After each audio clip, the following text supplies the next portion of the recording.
குஷ்புவே சொல்லியிருக்கிறாங்க கடந்த காலத்தில். சினிமாவில் கேரவனில் இருக்கும்போது என்னை கூப்பிட்டான், நான் வந்து செருப்பு சைஸை சொன்னேன் நான். இந்த விஷயத்தில் வந்து பார்த்தோன்னா மகள்களுக்கு நல்ல வழிகாட்டுதல் இருக்குது, நல்ல தந்தை இருக்கிறாரு சுந்தர்சி, ஒரு பெரிய இயக்குனர். மீண்டும் அந்த சினிமாவிலே கொண்டு வந்து பிள்ளைகளை வந்து தள்ளுறாங்கன்னா அப்போ அவங்களுக்கு அவ்வளோதான். குஷ்பு பொறுத்த வரைக்கும் ரெண்டு முகம் இருக்குது குஷ்புக்கு. ஒரு பக்கம் கவர்ச்சி, இன்னொரு பக்கம் கவர்ச்சியால் வந்து பார்த்தீங்கன்னா சினிமாவில் இருக்கிற இயக்குனர்கள், நடிகர்கள் அவங்களெல்லாம் கட்டி போட்டாங்க. சினிமாவில் வந்து வாரிசை கொண்டு வந்து திணிக்கிறதுன்றது வந்து திணிக்கக்கூடாது. அவங்களுக்கே வந்து திறமை இருந்ததுன்னா ஜெயிச்சு வராங்க. ஒரு குறிப்பிட்ட எல்லையை அடையிறதுக்கு குஷ்பு எவ்வளோ கஷ்டப்பட்டாங்கன்றது அவங்களுக்கு மட்டும்தான் தெரியும். வலைபேச்சில் இருக்க இந்த நபர்கள் இருக்காங்க இல்லையா, இந்த 3 பேர், இந்த நயன்தாரா சொன்ன இந்த குரங்குகள், இவங்க எல்லாம் என்ன சொன்னாங்கன்னா விஜய்க்கு தான் கடைசி படம், கடைசி படம், கடைசி படம், கடைசி படம், விஜயோட கடைசி படம் சொன்னாங்க. இப்போ அதே வாய் என்ன சொல்லுதுன்னா, ஜனநாயகன் வந்து ரிலீஸ் ஆன பிறகு அவர் எதிர்க்கட்சி தலைவரானால் கூட அடுத்த படத்தை நடிப்பார். இதை தானடா நானும் சொல்லிட்டு இருந்தேன். ஒன்றே என்ன முதலமைச்சராக ஏற்றுங்க, இல்லைனா என்ன சூப்பர் ஸ்டாராக ஏற்றுங்க, இதுதான் விஜயோட கணக்கு.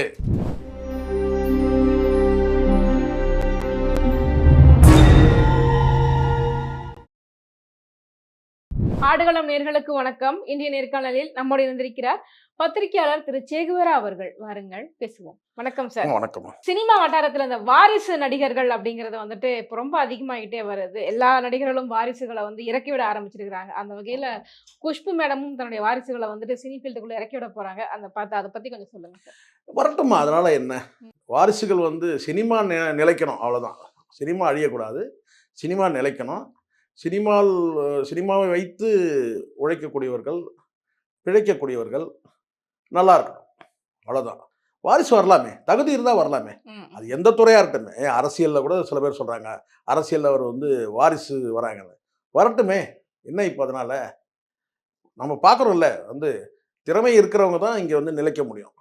வாரிசு என்பதற்காகவே வந்து சினிமாவில் வந்து பார்த்தீங்கன்னா வந்து கோல் வச்ச முடியாது, அல்லது பெரிய கல்ட்டாக பெரிய ஆளுமையாக மாற முடியாது.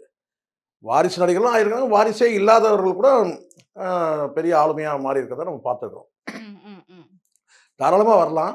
ஆனால் அந்த என்ன சொன்னாங்க, தகுதியும் திறமையும் இருந்து வரணும்.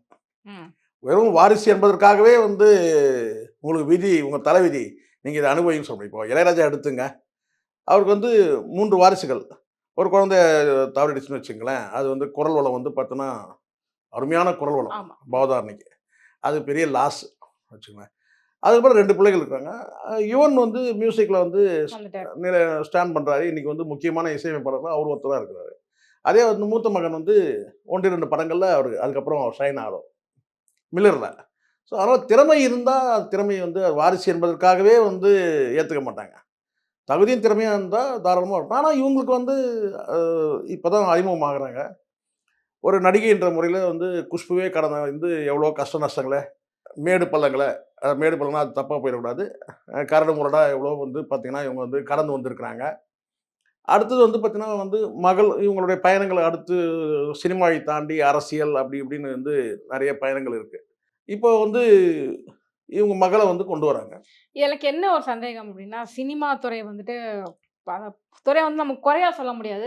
ஆனா அதுக்குள்ள இருக்கிற நிறைய விஷயங்களை வந்து நம்ம கேள்விப்பட்டுட்டு தான் இருக்கிறோம். அதில் பெண்கள் அனுபவிக்கக்கூடிய சிரமங்கள், கஷ்டங்கள் எல்லாமே தெரிஞ்சும் எப்படி வந்து மகள்களை இந்த ஃபீல்டு கொண்டு வராங்க? குஷ்பு பொறுத்த வரைக்கும் வந்து குஷ்புவே சொல்லியிருக்கிறாங்க கடந்த காலத்தில். சினிமாவில் கேரவனில் இருக்கும்போது என்னை கூப்பிட்டான், நான் வந்து செருப்பு சைஸை சொன்னேன் நான், அப்படிலாம் சொல்லியிருக்காங்க, நம்ம பார்த்துருக்குறோம். சரிங்களா? ஸோ அப்போது சினிமாவில் வந்து இது போன்ற வந்து காமுகன்கள் இருக்கிறாங்க.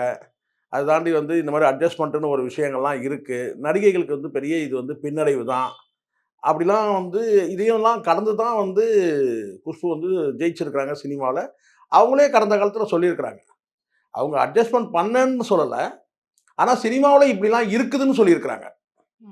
அப்படி இருக்கும்போது எப்போவுமே இந்த மாதிரியான ஒரு ஒரு தாய் ஒரு துறையை தேர்வு செய்யும்போது அந்த துறையில் வந்து இப்படியெல்லாம் வந்து ஒரு நடைமுறை இருக்குது, யதார்த்த நிலை இருக்குது, இதில் எதுக்கு நம்ம மகளில் கொண்டு வந்து இதை திணிக்கணும்? அதை விட வந்து எவ்வளோ ஃபீல்டு இருக்குது.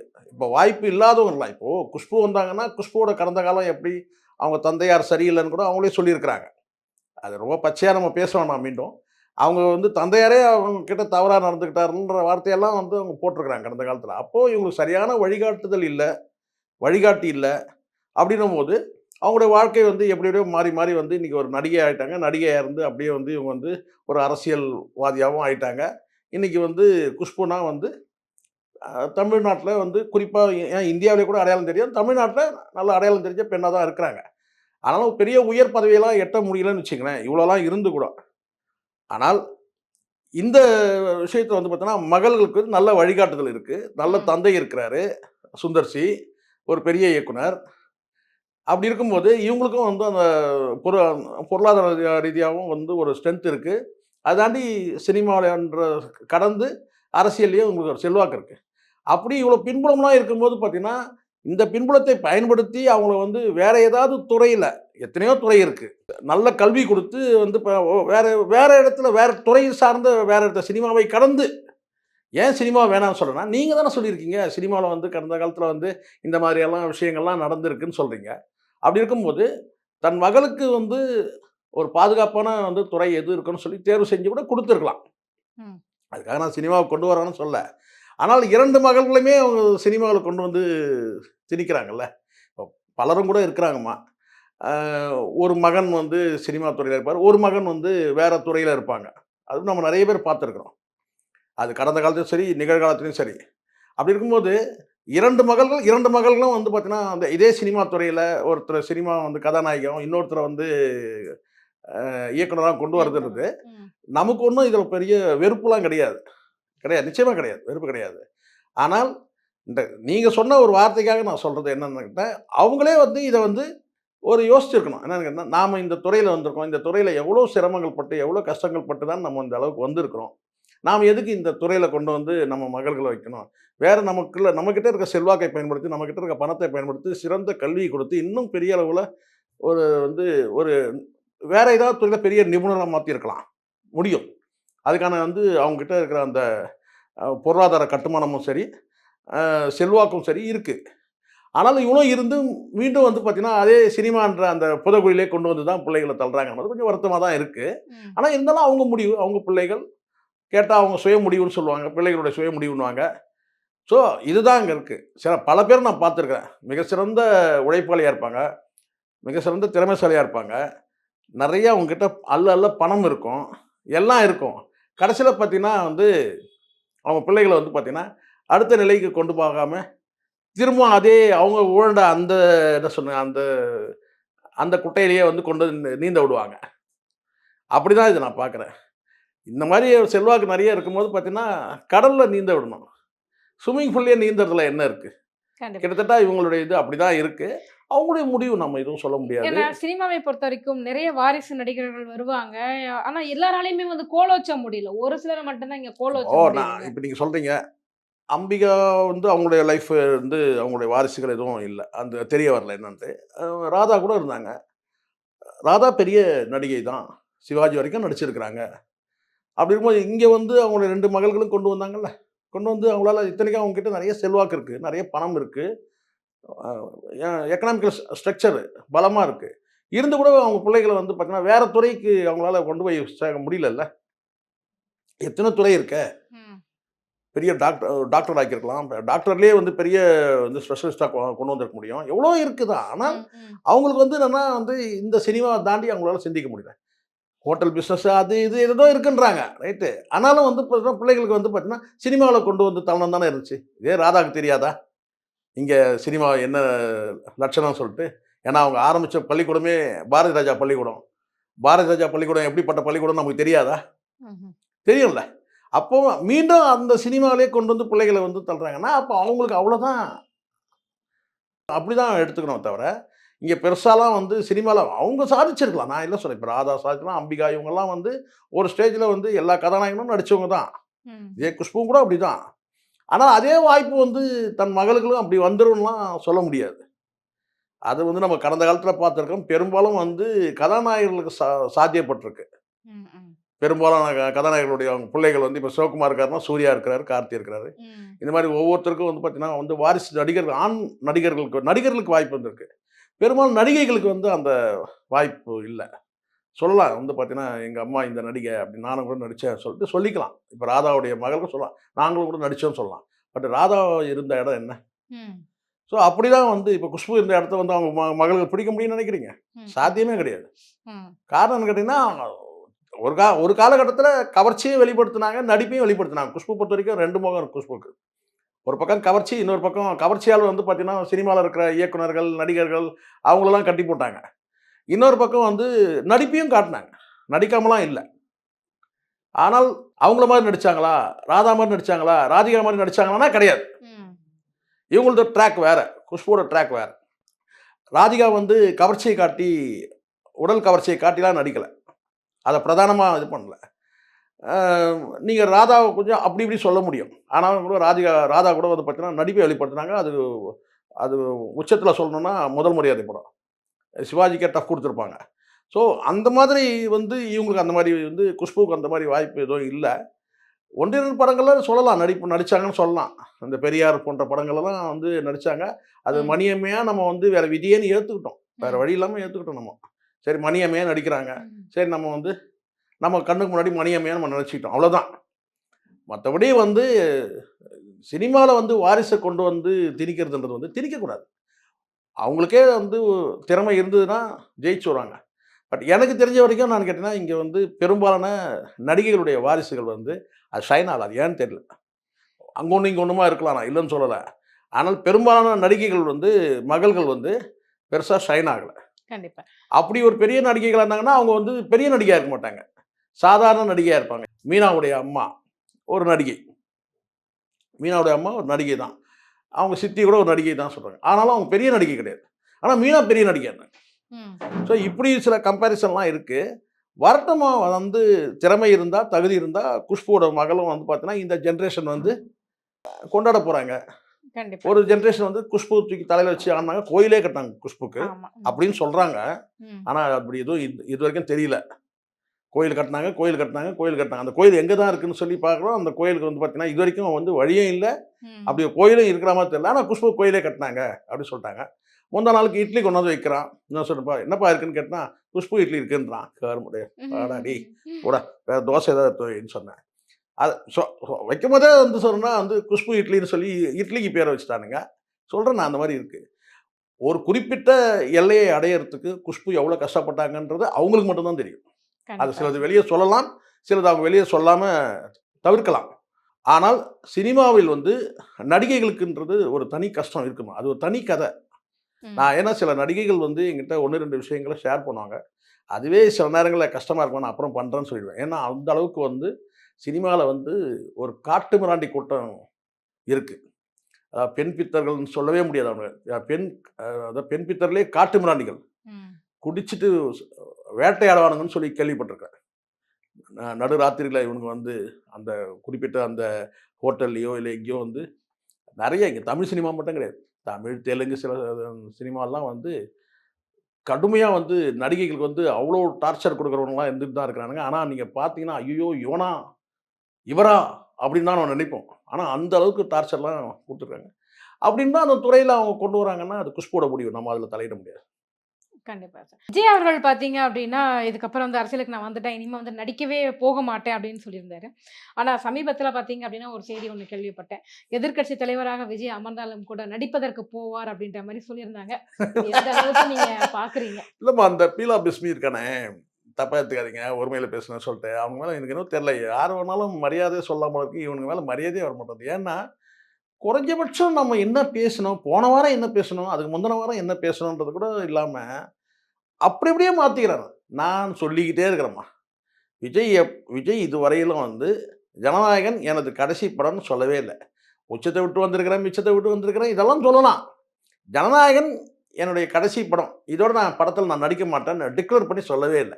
முதல் அறிக்கையிலேயே ஊசலாட்டம். என்னன்னு கேட்டீங்கன்னா, நான் ஒப்புக்கொண்ட படங்களை முடித்துவிட்டு அப்படின்னு தான் வந்து சொல்லியிருக்கேன். இந்த மலேசியால கூட பார்த்தீங்கன்னா, ரொம்ப ஸ்ட்ராங்காலாம் வந்து சொல்லவே இல்ல. நான் வந்து இனி படத்திலே நான் நடிக்க மாட்டேன். 3 நேரம் அரசியல்வாதி ஆயிட்டான்ற அந்த டிக்ளரும் சொல்லல. காரணம்னு கேட்டா, அரசியலே பேசக்கூடாதுன்னு சொல்ட்டாங்க. அது வேற விஷயம். அங்க அந்த ம். மலேசியன் கவர்ன்மெண்ட் போட்ட ஒரு உத்தரவு. அ அந்த ஒரு ஒரு என்ன சொல்ல ஒரு கண்டிஷன் அப்படின்னு. ஸோ அதனால நான் தான் சொல்லிட்டே இருக்கிறேன். என்னன்னு கேட்டா, இது வந்து விஜய்க்கு வந்து அடுத்த படத்துல நடிக்கிறாரு. இன்னும் சொல்லப்போனா அடுத்த படம் கதைய கேட்டுட்டாரு. 70, 71, 72, 73 போயிட்டே இருக்கிறாரு அப்படின்னு நான் சொல்ட்டேன். விஜய்க்கு வந்து அரசியல் செட் ஆகாது. சினிமாவுக்கு மீண்டும் வந்துருவாரு. இத விட்டுட்டு போறதுக்கு அவருக்கு மனசு இல்ல. இப்போதைக்கு வந்து இந்த தகவல சொல்லி, இதன் மூலமா ஒரு அனுதாபத்த திரட்ட பார்க்குறாரு, அப்படின்னு சொன்னேன். இந்த வலைபேச்சுல இருக்க இந்த நபர்கள் இருக்கானுங்க இல்லையா? இந்த 3 பேர் இந்த ம். நயன்தாரா சொன்ன இந்த குரங்குகள். இவனுங்க வந்து என்ன சொன்னா சரிங்க. இல்ல வேற வழி கிடையாது. நான் தவிர்க்க முடியாம சொல்றேன். நான் சொன்னா தான் பிரச்சனை. ம். நான் சொன்னா உங்க மனசு கஷ்டப்படும். ஆனால் நான் சொல்லல. நயன்தாராவே சொன்னது தானே இது. அவங்களுக்கே தெரியுமே. ம். இவங்க எல்லாம் என்ன சொன்னாங்கன்னா, விஜய்க்கு இதுதான் கடைசி படம், கடைசி படம், கடைசி படம், கடைசி படம். விஜயோட கடைசி படம் சொன்னாங்க. இப்ப அதே வாய் என்ன சொல்லுதுன்னா, ஜனநாயகன் வந்து ரிலீஸ் ஆன பிறகு அவர் எதிர்க்கட்சி தலைவரானாலும் கூட அடுத்த படத்துல நடிப்பாரு. இதத்தானடா நானும் சொல்லிட்டு இருந்தேன். இதத்தானே நான் சொல்லிட்டு இருந்தேன் 2 வருஷமா. விஜய்க்கு ஜனநாயகன் கடைசி படம் கிடையாது. விஜய் டிக்ளேர் பண்ணல. காரணம் எனக்கு எப்படி தெரியும்னு நீங்க கேட்டீங்கன்னா, நான் ஜான் ஆரோக்கியசாமியோட தொடர்புல வந்து இருந்தேன் இருந்தேன். ம். அதனால எனக்கு தெரியும். இது வந்து கடைசி படம் கிடையாது. அடுத்த படத்துல நடிக்கிறாரு. முழுசாலாம் விட்டுட்டு வரல. யாரும்மா வந்து ஒரு 200 கோடி வந்து வருமானம் வருது. அது யாரு விட்டுட்டு வருவாங்க? ஒரு படத்துக்கு 200 கோடினா 2 படத்துக்கு 400 கோடி ஆயிடுச்சு. யார் விட்டுட்டு வருவாங்க? அப்போ இவர் தொடர்ந்து நடிக்க தான் போறாரு. இப்ப இது எதுக்காக சொல்றேன்? இதன் மூலமா ஒரு அனுதாபத்த திரட்டுறாரு. இதுதான் கடைசி படம்னு சொன்னா, எ எனக்கு வாக்களிச்சிருங்க. நான் முதலமைச்சர் ஆயிடுறேன். இதோட நான் படத்துல நடிக்க வரல. அப்படி வாக்களிக்கலையா? அப்ப நான் மறுபடியும் நடிப்பேன். ஒண்ணு என்ன முதலமைச்சரா ஏத்துங்க. இல்லன்னா என்ன சூப்பர் ஸ்டாரா ஏத்துங்க. இதுதான் விஜயோட கணக்கு. இத நான் எப்பவோ டிக்ளேர் பண்ணிட்டேன். ஆனால் இருந்தாலும் விஜய்க்கு ஃபேவரா பேசக்கூடிய நபர்கள் சொல்லக்கூடிய இந்த பீலா பிஸ்மியா இருக்கட்டும், அந்தப்புறம் அந்தனே இந்த மாரி நபர்கள் வந்து முழு வேகத்துல சொன்னாங்க. என்னன்னு கேட்டீங்கன்னா, விஜய் அவ்வளோதான். இதோட கடைசி படம். விஜய் இது கடைசி படம். விஜய் கடைசி படம், கடைசி படம்.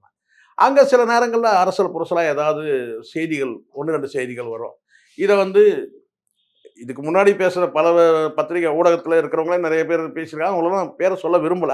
பட் இருந்தாலும் அவங்கலாம் சொன்னது என்னன்னு கேட்டீங்கன்னா, இல்ல விஜய் வந்து இது வந்து கடைசி படம். விஜயோட கடைசி படம். நான் தான் அன்னையிலிருந்து நிகழ்ச்சியில விஜய் கடைசி படம் கிடையாது. இன்னும் படத்துல நடிக்கிறார். இன்னும் சொல்லப்போனா கதையே கேட்டுட்டாரு. அதனால தான் இந்த இந்த படத்துல ஜனநாயகன் படத்துல கடைசியில வந்து அட்லியும் வந்து இவரும் வந்து லோகேஷும் வந்து வினோத் இவங்கலாம் வரா மாரி ஒரு காட்சி வச்சிருக்கிறாங்கன்னு சொல்றாங்க. கடைசி கடைசி காட்சியில, இறுதி காட்சியில. ஸோ அவங்க மொத்தம் தொடர்ச்சியா வந்துட்டு இருக்கிறாங்க. படத்துல நடிக்க தான் போறாருன்னு சொன்னேன். இப்போ வந்து இப்ப புரியுதுங்களா? போன வாரம் என்ன பேசணும்ன்றது ஞாபகம் வச்சுக்கணும். ம். இப்போ வந்து கதைய மாத்துறாங்க. என்னன்னு கேட்டீங்கன்னா, எனக்கு இறுதியாக வந்த தகவலின் அடிப்படையில் எனக்கு வந்து நேரடியா விஜய் அலுவலகத்திலிருந்தே என்னிடம் தொடர்பு கொண்டார்கள். இப்படிதான் பீலா பிஸ்மி அழைப்பான். என்னன்னு கேட்டா, விஜய் அலுவலகத்திலிருந்தே என்னிடம் நேரடியாக தொடர்பு கொண்டு வந்து விஜய் அவர்கள் மீண்டும் படத்தில் நடிக்கிறார்ன்னு சொன்னாங்க. இது எல்லாமே இவங்க சொல்றது தானே தவிர, நான் எனக்கு தெரியும்ன்னு கேட்டா, விஜய் ஆரம்பத்தில எந்த இடத்துலயும் விஜய் வந்து, இது எனது கடைசி படம். நான் இனி திரைப்படத்தில நடிக்க மாட்டேன் அப்படிலாம் சொல்லவே இல்ல. உச்சத்த விட்டுட்டு வந்துக்கிறேன்னு சொன்னதெல்லாம், அதெல்லாம் வேற வார்த்தை ஜாலங்கள். உச்சத்த விட்டுட்டு வந்துட்டா, மறுபடியும் உச்சத்த போய் புடிச்சுட்டேன்னா என்ன பண்ணுவீங்க? ம். உச்சத்த விட்டுட்டு வந்துட்டேன். தேர்தல்ல வந்து எனக்கு கதைக்கு ஆகல. மறுபடியும் உச்சத்த போய் தொட்டுட்டேன்னுவீங்க. அவ்வளோதானே. ஸோ, அதனால வந்து இப்ப தான் இந்த ஊடகங்கள் வந்து பலரும் பலருடைய முகத்த தெரிஞ்சுக்கிறாங்க. இப்ப இந்த பீலா பிஸ்மி, இந்த அந்த புறம் அந்த இவனுடைய முகத்தெல்லாம் வந்து தெரிஞ்சுக்கிட்டாங்க. இவனுங்க பொய்யா சொல்றானுங்க. போன வாரம் வரைக்கும் இப்படி உசுப்பேத்துனானுங்க. தலைவருடைய கடைசி படம்னானுங்க. நாமளும் வந்து டிக்கெட் எல்லாம் வாங்கி சீரழிஞ்சோம். உலகம் முழுவதும் நடக்கிற விஷயங்கள். இன்னைக்கு படமே ரிலீஸ் ஆவல. எப்படா படம் ரிலீஸ் ஆனா படம் ரிலீஸ் ஆவாது. அடுத்த படத்துல நடிப்பாருன்றான். அப்படின்னு யோசிப்பாங்கல்ல. ஜனநாயகன் படம் பத்தி எனக்கு தெரியுமா? ம். அதுல பல சிக்கல்கள் இருக்கு. ஓகே. சட்ட ரீதியான பல சிக்கல்கள் இருக்கு. இப்போ கூட நான் சொல்றேங்க. நான் ராணுவம் சம்மந்தப்பட்ட காட்சி எடுக்கிறேன். ராணுவத்துல அனுமதி வாங்கணும். அத எப்போ வாங்கணும்னு கேட்டா, படத்தெல்லாம் ஷூட்டிங்லாம் எடுக்கிறதுக்கு முன்னாடி நீங்க அந்த அனுமதி வாங்குன பிறகு தான் அந்த ஷூட்டிங்க வந்து எந்தெந்த டேட்ல எந்தெந்த வந்து நீங்க வந்து அந்த கடிதம் ம். வாங்கியிருக்கீங்களோ, அதுக்கு பிறகு நீங்க ஷூட்டிங் எடுக்கணும். ஷூட்டிங் நடத்திட்டு போய் நீங்க பெர்மிஷன்லாம் வாங்குறதெல்லாம் சாத்தியப்படாது. அது வந்து அதுக்கு வந்து அங்க பெரிய சப்போர்ட் இருக்கணும். ம். அங்க இந்த மாரி ஷூட்டிங்லாம் எடுத்துட்டேங்க. இப்போ உங்களுக்கு உங்க ஒரு படம் தெரியுங்க. இந்த விஷயத்துல இதுதான் அனுபவம்ன்றது. உங்களுக்கு தியாகராஜன் தெரியும்ல? நம்ம ஆமா. பிரசாந்தோடைய பிரசாந்தோட அப்பா. அவரு வந்து ராணுவம் சம்மந்தப்பட்ட காட்சிகள் படம் எடுத்திருக்கிறாரு. அதே மாரி சரத்குமார் இருக்கிறார்ல, ம். ஐ லவ் இண்டியான்னு ஒரு படம் நெனைக்கிறேன். அதே மாரி அவரும் வந்து ராணுவத்துல போய் பல படங்கள் எடுத்திருக்கிறாரு. அதுவும் ஏதோ ஒரு பேர் தெரியல. தியாகராஜன். அதே மாதிரி சரத்குமார் போய் எடுத்திருக்கிறாரு.